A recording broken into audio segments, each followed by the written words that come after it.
Тагнуул ерхий газраас бэлтгэн явуулж цуврал нэвтрүүлэг ээлж дугаарыг та бүхэндээ хүргэж байна. Манай энэ удаагийн нэвтрүүлгээр Тагнуул ерхий газрын хууль эрх зүйн орчин, хариалан гэмт хэрэгтэд тэмцэж байгаа байдал болон мөрдөн байцаах хэлтсийн үйл ажиллагааны талаар үзүүлнэ.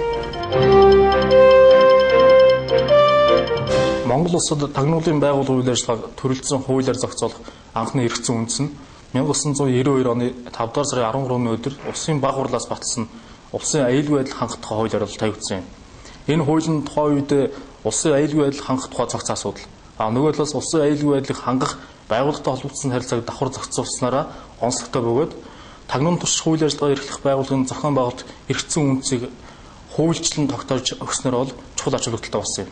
Гэвч Монгол орны нийгэм эдийн засгийн амьдралын хүрээнд гарсан хурдтай өөрчлөлт, чинээр батлагдсан үндэсний аюулгүй байдлын үзэл баримтлал, эрх зүйн шинжилгээний хөтөлбөрийг хэрэгжүүлэх, тагнуулын байгууллагын зохион байгуулалт үйл ажиллагааны эрх зүйн үндэсийг боловсрон болгох, бие даасан хуулиар зохицуулах шаардлагаас үндэс нь Улсын хурлаас 1999 оны 7 дугаар сарын 8-ны өдөр улсын аюулгүй байдал хангах тухай хуулийн холбогдох бүлгийг хасч тагнуулын байгууллагын тухай хуулийг баталсан нь одоо хүртэлчийн төгөлдөр үүсэж байна. Ер нь бол 1992 оноос хойш хугацаанд тагнуулын байгууллагын үйл ажиллагаанд шууд холбогдох гүйцэтгэх ажлын тухай, төрийн нууцын тухай, төрийн нууцын жагсаал батлах тухай гэх мэтчлэн төрөлдсөн хуулиуд батлагдаж, улсын хилийн тухай, архивын тухай, төмөр замын тээврийн аюулгүй байдлын тухай гэх мэтчлэн Монгол улсын нийтдээ 50 орчим хуульд тус байгууллага ажилт нь тэдгээрийн үйл ажиллагаатай холбогдсон харилцаа зохицуулсан заалтууд тусгагдсан. Тагнуулын ерхий газрын үйл ажиллагааны эрх зүйн орчин үндсэндээ бүрдсэнийг илэрхийлж байна. Гэхдээ тагнуулын ерхий газрын үйл ажиллагааны үр нөлөөг болон дээшлүүлэх, тагнуулын байгууллага ажилтны үүргээ биелүүлэх баталгааг сайжруулахын тулд эрх зүйн орчныг боловсронгуулах, төгөлдөжүүлэх нь бол тулгамдж буй асуудал болоод байна. Энэ шаардлагаар тагнуулын байгууллагын тухай, гүйцэтгэх ажлын тухай, төрийн тусгай хамгаалтын тухай хуулиудад нэмэлт өөрчлөлт оруулах ажлууд хийгдэж эхлэх байна.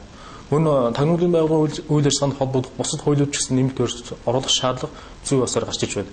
За тухайлбал ажилт нь албан хаагчдаас сэрэж үз саналуудаас үзэх юм бол эргэн байцаалт хууль заасан гэмтэргийн харьяалал, хойшлошгүй ажиллагаа явуулах субъектийн хүрээг дахин хянаж үзэх нэмэлт өөрчлөлт оруулах санал дийлэнх хуулиуд эзэж байна. 2002 онд шинээр батлагдсан эргэн байцаалт хуульд тагнуулын ерхий газрын харьяаллын эрхүүдийг нэлээд хэмжээгээр хасч ердөө 21 гэмт хэрэгт мөрдөн байцаалт явуулахаар заасан бөгөөд эдгээрээс өнөөдрийн байдлаар практикт гол төлөв гардаг цөөн хэдэн өргөт одоо мөрдөн байцаалт явуулж байна. Гэтэл терроризм, нийтийг хамарсан эмх замраагүй байдлыг бий болгох, галт зэвсэг, байлдааны галт хэрэгсэл, цацраг идэвхт мансууруулах болон хордуул бодисыг улсын хилээр хуулиусаар нэвтрүүлэх, агарын хөлгийг авч цухтаах, дайныг урайлах, сурталчлах, хоригдсан арга хэрэгслээр дайн хийх зэрэг үндэсний аюулгүй байдалтай холбоотой он соёлтой олон хэрэгүүдийг цагдаагийн ерхий газрын харьяалд байгаа нь бол өнөөдөр төдийл оновчгүй юм. Учир нь эдгээр гэмтэргийн бүрэлдэхүүний объект нийгмийн хараа явал нөгөө талаас тагнуулын ерхий газрын чигүүрэг, онцлог, үйл ажиллагааны хүрээ талын харгалзан үзэх юм бол тагнуулын ерхий газрын харьяалд зайлшгүй байх шаардлагатай байна. Иймд эргэн байцаалт хуулийн гэмтэргийн харьяаллын асуудлыг эргэн харж нэмэлт өөрчлөлт оруулах нь зүйтэй гэж үзэж байгаа юм.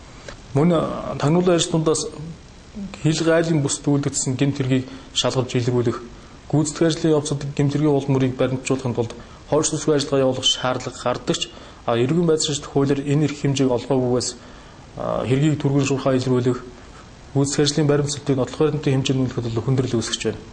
Энэ нь тагнуулын ажилтнанд хойшлошгүй ажиллагаа явуулахаар эргэн байцаалт хуулийн 172 дугаар зүйлд нэмэлт өөрчлөлт оруулах нь бодит үндэслэлтэй болоо илэрхийлж байна.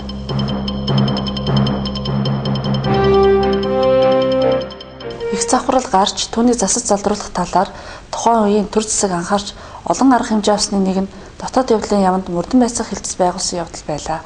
Энэ хэлтсийг байгуулахаас өмнө төрийн эсрэг хандсан гэмт хэргийг гүйцэтгэх хэлтсүүд тус тусын чиглэлээр боловсруулж өөрсдөө дайчилж мөрдөн байцаалт явуулж дуусгадаг байсан нь хууль ёсыг сахиж биелүүлэх явдалд харшилж алдаа завхрал гарах, олон хүний эрх зөрчигдөн хэлмэгдэх үндэс болсон юм. Энэ байдлыг 1939 оны 4-р сард болсон дотоод явдлын яамны төв хөдөөгийн гүйцэтгэх ажилтны зөвлөгөөн дээр олон хүн шүмжилсэн байдаг. Дотоод явдлын яамны сайдын 1939 оны 6-р сарын 16-ны өдрийн 229 тот тушаалаар мөрдөн байцаах хэлтсийг 30 хүний орон тоотоогоор байгуулснаар Монгол улсад мөрдөн байцаах байгууллага анх үүсжээ. Уг хэлтсийг байгуулснаар тухайн үед гүйцэтгэх хэлтсүүдээр шалгагдаж байсан бүх хэргийг шилжүүлэн авч мөрдөн шалгаж дуусгах үүрэг өгч байжээ. 1957 оны 2 дугаар сарын 8-ны өдөр Монгол Ардын хувьсгалт намын төв хорооны 2 дугаар тогтоолоор мөрдөн байцаах хэлтсийг шалгах хэлтэс нэртэйгээр Төв хорооны цагаатгалтын комиссийн мэдээж шилжүүлжээ. 1962 онд шалгах хэлцгийг татан буулгаж, нийгмийг аюулаас хамгаалах яамны мөрдөн байцаах хэлцгийг дахин байгуулсан юм. 1962 оноос тус хэлтээс хуульд заасан чиг үүргээ биелүүлж байгаад 1992 онд эрүүгийн байцаан шийдэх хуулиудад өөрчлөлт орсноор чиг үүргэнд байхгүй болж хэрэг бүртгэлийн алба цагаатгалтын тасаг нэртэй ажиллаж байгаад 1995 онд дахин байгуулагдсан одоо хүртэл ажиллаж байна. Монгол Улсын тагнуул ерөнхий газрын мөрдөн байцаах хэлц нь Монгол Улсын эдийн засгийн аюулгүй байдал сөргөөр нөлөөлөхөд 1 тэрбум 600 сая төгрөгийн үн бүхий алтыг хууль бусаар хил нэвтрүүлэхийг завдсан 9 эрүүг эрхт мөрдөн байцаалтын ажиллагаа явуулсан. Жишээлбэл бүгд найрамдагтад ард улсын 100% хөрөнгө оруулалттай Танлун компани захирал болон ажилчид Монгол Улсын эрүүг хуулийн 175 дугаар зүйл онц хэмжээний алтыг хууль бусаар хил нэвтрүүлэхийг завдсан. Эрүүг хуулийн 185 дугаар зүйл байлдааны галзын хэвсэг хууль бусаар хадгалсан эрүүг хуулийн 200 хүчтэй үйлчлэх хорт бодис хууль бусаар хадгалсан эрүүг хуулийн 214 ашигт малтамлын хайгуулыг холбоорлох журам зөрчсөн зэрэг гэмт хэрэг үйлдсэнийг мөрдөн байцаалтаар тогтоож шүүгээр шийдвэрлүүлээд байна. Манай улсад амьдарч буй иргэд байлдааны болон ангийн галц зэвсгийг их хэмжээгээр хууль бусаар хадгалж байсныг хурааж авсан болно. Алт галц зэвсэг төдийгүй Монгол Улсын археологийн үн толдвруудыг Монгол Улсын болон гадаадын иргэд хууль бусаар хилээр нэвтрүүлэхээр завдсан хэрэгүүдийг тасан зогсоогоод байна. За тагнуулын ерөнхий газарт хуулиар хүлээлгэсэн чиг үүргийн хүрээнд тагнуулын ерөнхий газрын мөрдөн байцаах алба нь эрүүгийн байцаан шийдэх хуулийн заасны дагуу мөрдөн байцаах ажиллагааг харьяалын гэмт хэрэгт явуулдаг юм аа. За харьяалын гэмт хэргийн эрүүгийн нөхцөл байдлаас үзэхэд хэд хэдэн төрлийн одоогийн тэргүүд анхаарал татаж байгаа. Үүнд эдийн засгийн аюулгүй байдлын эсрэг гэмт хэргийн бүлэг зохион байгуулалттай хэлбэрийн тийм ус хандлагатай байгаа. Энэ төрлийн гэмт хэрэгт Монгол Улсын иргэдээс гадна зарим улс орны гадаад улс орны иргэд холбогдох асуудал одоо хэд хэдэн удаа гарсан.